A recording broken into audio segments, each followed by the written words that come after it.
নমস্কার, কেমন আছেন সবাই? মধুমিতার আবার একটা নতুন ব্লগে আপনাদের সবাইকে জানাই অনেক অনেক স্বাগত। আজকে হচ্ছে রবিবার। গতকালকে কোনো ব্লগ দিইনি, কারণ গতকালকে শরীরটা অতটা ভালো ছিল না আর ভিডিওগুলো ঠিকমতো এডিট শেষ করতে পেরেছিলাম না, ওই জন্য গতকালকেও কোনো ভিডিও দিতে পারিনি। সেই জন্য রবিবারের ব্লগটা আজকেই শেয়ার করছি। তো রবিবার মানে কিন্তু বাড়ির বাড়তি কাজকর্মগুলো সেরে ফেলা, কারণ এই দিনকে অন্যান্য সবার ছুটি থাকলেও বাড়ির গৃহিণীদের কিন্তু সারা সপ্তাহ ধরে ওয়েট করে থাকি যে রবিবারটা কবে আসবে, আর এই দিনকেই আমরা বাড়ির কাজকর্মগুলো এক্সট্রা যে কাজকর্ম থাকে সেগুলো একটু গুছিয়ে নেব। সেই মতো আমিও সকালে ঘুম থেকে ওঠার পরে বাড়ির সমস্ত বাসি কাজকর্ম, যেসব নিত্য নৈমিত্তিক কাজকর্মগুলো প্রত্যেক দিনের থাকে সেগুলো ঝটপট করে শেষ করে নিয়েছি। এরপর একেবারে চলে এসেছি সোজা ঘরের বিছানা চাদরটা আজকে একটু চেঞ্জ করে দেব, কারণ অনেক দিন হলো এই বৃষ্টি, এই রোদ, এই রকম পরিস্থিতিতে আর বিছানা চাদরটা ঠিক করে চেঞ্জও করিনি, ওইভাবেই পাতা ছিল। আর বিছানা চাদর ময়লা হলে কিন্তু ভীষণই বিরক্ত লাগে, আর ওদের মধ্যে চেঞ্জও করা যাবে না। আবার বাসি বিছানা চাদরও না ধুয়ে অনেকক্ষণ ঘরের মধ্যে রাখতে নেই, নানা রকমের সমস্যা থাকে। ওই জন্য বিছানাটা আজকেই দেখছি সকাল থেকে একটু হালকা রোদ হয়েছে, যাই হোক না কেন আজকেই কোনো রকম একেবারে না তাকিয়েই কোনো দিকে বিছানা চাদরটা চেঞ্জ করে নেব। সমস্ত কিছু চেঞ্জ করে এই যে বালতিতে গুছিয়ে রেখে দিচ্ছি, কারণ হচ্ছে যে এখন দেখি মেঘলা করে এসছে, দেখি বেলার দিকে একটু রোদ যদি বেরোয় তাহলে জামা কাপড়গুলো ভিজিয়ে দেব। বিছানাটা গুছিয়ে নিয়ে এবার জামা কাপড়গুলো গতকালকের এগুলো ধুয়ে রেখেছিলাম, তো আজকে সকালে একটু রোদ বেরোতেই এগুলো আরেকটু মেলে দিয়েছিলাম, কারণ স্যাঁতস্যাঁতে জামা কাপড় থাকলে আবার ওগুলো থেকে একটা বিভৎস বিকট গন্ধ বেরোবে, তো সেই গন্ধটা একেবারেই আমার পছন্দ নয়। ওই জন্য বৃষ্টিকালে আমার জামা কাপড় শুকোতে একটু অসুবিধে হয়, আর জামা কাপড়ের ওই গন্ধটা আমার একেবারেই সহ্য হয় না। তো সেই জন্য সকালবেলা আজকে রোদ বেরোতেই জামা কাপড়গুলো আর একবার রোদে ভালো করে মেলে দিয়েছিলাম, তো মেঘলা হতেই জামা কাপড়গুলো তুলে নিয়েছি। এবার ওগুলোকে গুছিয়ে রেখে দেব। বাইরে মেঘলা হলো তো কি হয়েছে, ভেতরে কিন্তু বিভৎস গরম, আর এতটাই গরম লাগছে যে ফ্যানের হাওয়াও কোনো কাজ করছে না। যদি বৃষ্টি পড়তো তাহলে কিন্তু একটু কথা ছিল যে ওয়েদারটা একটু ঠান্ডা হতো, কিন্তু মেঘলা হয়ে আছে আর চারিদিকটা যেন মনে হয় মেরে আছে, মানে সে গুমট একটা পরিবেশের তৈরি হয়েছে। ভীষণই অস্বস্তিকর লাগছে এই পরিবেশটা, মনে হচ্ছে এক পশলা পুরো যদি আধ ঘন্টা ধরে একেবারে টানা বৃষ্টি হয় তাহলে যদি ওয়েদারটা একটু ঠান্ডা হয়। তো ওদিকে কাজকর্মগুলো শেষ করে নিয়ে আবার দুপুরে রান্নাবান্না তো আছেই, সেগুলো তো না করলেই নয়, কারণ খেতে তো হবেই, যতই যাই হয়ে যাক না কেন খাওয়ারটা আগে তৈরি করতেই হবে, কারণ সবাই সব কথা শুনবে কিন্তু পেট কোনো কথাই শুনবে না, আর পেট যদি তুষ্ট না থাকে সব কিছুই একেবারে রুষ্ট হয়ে যাবে। তো এদিকে জামা কাপড়গুলো যেগুলো আলমারিতে রাখার সেগুলো গুছিয়ে ভাঁজ করে ভালো করে আলমারিতে তুলে দেব, আর আলনায় যেগুলো প্রত্যেক দিনের জামা কাপড়গুলো লাগে ওগুলোকে আলনায় গুছিয়ে রেখে দেব। এইভাবে একটা সংসারের গৃহিণীদের কিন্তু প্রত্যেক দিনের কাজকর্ম চলতে থাকে। অনেকেই হয়তো এই কাজকর্মের কোনো গুরুত্ব দেয় না, কারণ ভাবে সারাদিন তো এই ঘরের মধ্যে থাকে একই কাজকর্ম করে, আর সেই কাজের আবার কি মূল্য আছে।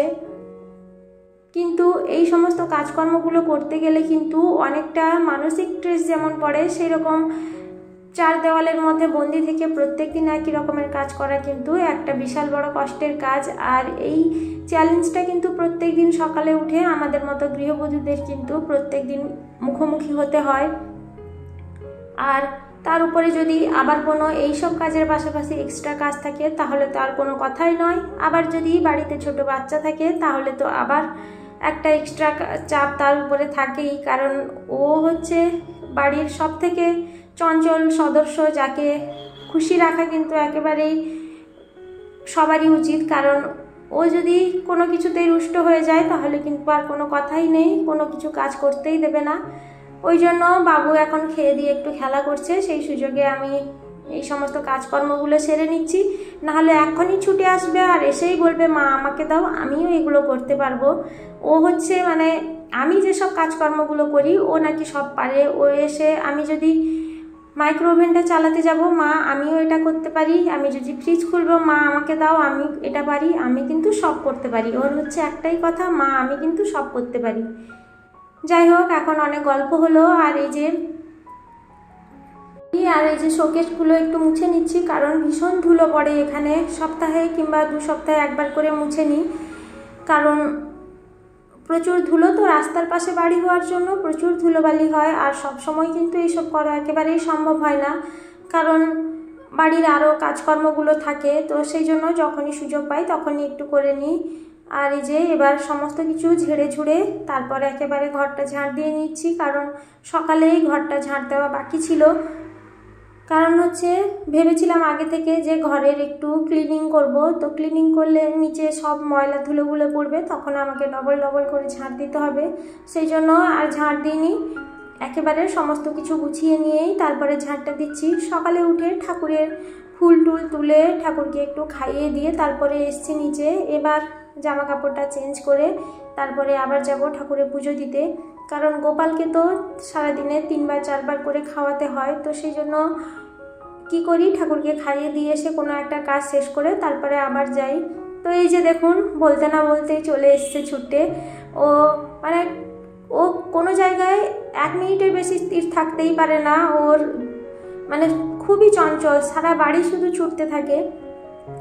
এই যে ঘরটোর ঝাড় দিয়ে সানটান করে এসে দেখি বাইরে শুরু হয়ে গেছে বৃষ্টি। আর এই বৃষ্টি ওয়েদারে ঘরে আছে ইলিশ মাছ। তো আজকেই একেবারে শর্টকাট রান্না করব, কারণ অনেকটাই দেরি হয়ে গেছে। ইলিশ মাছ হলে আর অন্য কিছু তেমন দরকারই পড়ে না, তো সেই জন্য আজকে রান্নার চাপটাও তেমন নেই। তো এদিকে বৃষ্টি হতে থাক, আর আমিও চলে এসেছি রান্নাঘরে ইলিশ মাছের সম্ভার নিয়ে। তো এদিকে ইলিশ মাছের সর্ষে ঝাল হবে। মাছটাতে আগে থেকেই লবণ আর হলুদটা মাখিয়ে রেখেছিলাম, কারণ মাছের মধ্যে যাতে খুব ভালো করে লবণটা ঢুকে আর খেতেও ভালো হয়। তো বন্ধুরা, আমার ব্লগ আপনাদের কেমন লাগছে অবশ্যই আমাকে কমেন্ট করে জানাবেন। আর আমার ব্লগ যদি আপনাদের কোথাও একটু ভালো লেগে গিয়ে থাকে তাহলে আমার ভিডিওটাতে একটা লাইক করে দেবেন আর একটা সুন্দর কমেন্ট করে আমার পাশে থেকে যাবেন। আর আমার ভিডিও যদি আপনাদের ভালো লাগে তাহলে একটা শেয়ার করে দেবেন। আপনাদের একটা শেয়ার কিন্তু আমাকে অনেক দূর পৌঁছাতে সাহায্য করবে। যারা যারা এখনও পর্যন্ত আমার চ্যানেলটিকে সাবস্ক্রাইব করে আমার পাশে থেকে গেছেন তাদের প্রত্যেককে আমি জানাবো অসংখ্য ধন্যবাদ। আপনারা এইভাবেই আমার সাথে থাকুন, পাশে থাকুন, যাতে আমি আগামী দিনের পথ চলাটা খুব সুন্দরভাবে করতে পারি। আপনারাই আমার মনের জোর বাড়িয়ে কিন্তু আমাকে অনেকটা দূর নিয়ে যেতে সাহায্য করবেন, কারণ এটা এমন একটা প্ল্যাটফর্ম যেখানে আপনাদের সাপোর্ট ছাড়া কিন্তু একটা পাও এগোনো সম্ভব নয়। তো ওদিকে ইলিশ মাছটা রান্না হয়ে গেছে, চলুন তাহলে দুপুরের খাবারটা খেয়ে নেওয়া যাক। আজকের মতো তাহলে আমি আমার ব্লগটা এখানেই শেষ করছি। আপনাদের সঙ্গে দেখা হবে আবারও একটা নতুন ব্লগ নিয়ে। ততক্ষণে সবাই ভালো থাকবেন, সুস্থ থাকবেন, সাবধানে থাকবেন। সবাইকে আবারও জানাবো অসংখ্য অসংখ্য ধন্যবাদ, কারণ এতক্ষণ পর্যন্ত আপনারা আমার সাথে আছেন, পাশে আছেন, তাই আপনাদেরকে বারে বারে ধন্যবাদ না জানিয়ে পারছি না। সবার সঙ্গে দেখা হবে আবারও একটা নতুন দিন, নতুন সকাল, নতুন একটা ব্লগ নিয়ে। সবাইকে জানাবো অসংখ্য ধন্যবাদ।